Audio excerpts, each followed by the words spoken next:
తాకట్లో ఉన్న మీ బంగారాన్ని విడిపించి ఆ రోజు ఆన్లైన్ రేటుకి కొంటాం. Sharma gold company.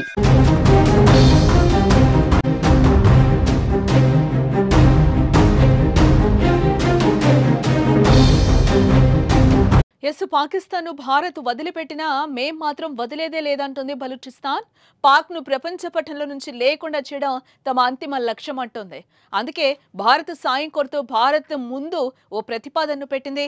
భారత్ తమకు ఆయుధాలు సాయం చేస్తే అది కూడా 93,000 గన్స్ ఇచ్చి ఒక్కో దాంట్లో 10 బుల్లెట్లు ఇవ్వండి చాలు, పాకిస్తాన్ ను అరగంటలో లేపేస్తాం, ప్రపంచ పటంలో పాకిస్తాన్ లేకుండా చేస్తామంటూ భారత్ ను కోరింది బలూచిస్తాన్.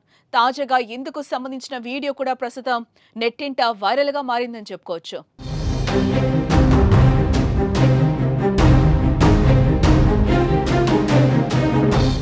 ఇటు పహల్గాం దాడి తర్వాత భారత్ కొట్టిన దెబ్బకు దిక్కుతోచని స్థితిలో పాకిస్తాన్ కాళ్ల బేరానికి వచ్చింది.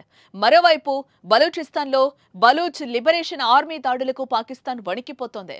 పాక్ ఆర్మీని బిఎల్ఏ వెతికి వేటాడి హతమారుస్తోంది. బలూచిస్తాన్ ప్రాంతంలో ప్రస్తుతం భవిష్యత్ సైనిక రాజకీయ వ్యూహాత్మక నిర్మాణంలో తాము కీలక పాత్రగా ఉన్నామని చెప్పింది. పాకిస్తాన్ ఉగ్రవాదానికి మోసపూరిత శాంతికి కారణమని ఆరోపించింది. భారతదేశాన్ని ఉద్దేశించి మాట్లాడుతూ పాకిస్తాన్ నుంచి వచ్చే శాంతి, కాల్పుల విరమణ, సోదర భావం ప్రతి చర్చ కేవలం మోసం, యుద్ధ వ్యూహ, తాత్కాలిక ఉపాయమని హెచ్చరించింది. పాకిస్తాన్ సైన్యం ఐఎస్ఐ ఉగ్రవాదానికి నిలయంగా ఉందని బిఎల్ఏ ఆరోపించింది. లష్కరే తోయిబా, జైషే మహమ్మద్, ఐఎస్ఐఎస్ వంటి ప్రాణాంతక ఉగ్రవాద గ్రూపులకు పాకిస్తాన్ మద్దతిస్తోందని చెప్పింది. భారతదేశంతో సహా అంతర్జాతీయ సమాజానికి రాజకీయ, దౌత్య, రక్షణ మద్దతు కోసం బిఎల్ఏ విజ్ఞప్తి చేసింది. ఇది శాంతియుత, సంపన్న, స్వతంత్ర బలూచిస్తాన్కి మార్గం సుగమం చేస్తుందని పేర్కొంది. ప్రపంచం నుంచి, ముఖ్యంగా భారత్ నుంచి సాయం లభిస్తే బలూచిస్తాన్ దేశం ఈ ఉగ్రవాద రాజ్యాన్ని నిర్మూలించగలదు అని బిఎల్ఏ తాజాగా ఓ వీడియోను రిలీజ్ చేసింది.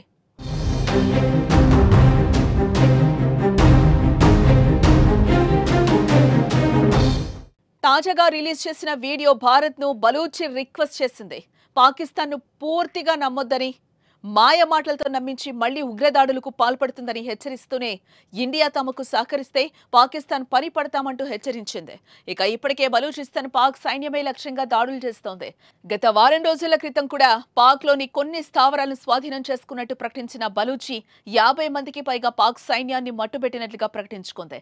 ఇదిగో మళ్లీ తాజాగా భారత్ ను సాయం కోరుతూ కీలక ప్రకటన చేసింది. ఏదేమైనా పాక్ బలూచి గుదిబండలా మారడం మాత్రం పక్కా అంటూ కొందరు అభిప్రాయపడుతున్నారు. నిజంగానే బలూచికి ఆయుధాలు దొరికితే పాకిస్తాన్ లేపేయడం పక్కా అంటూ కామెంట్స్ చేస్తున్నారు.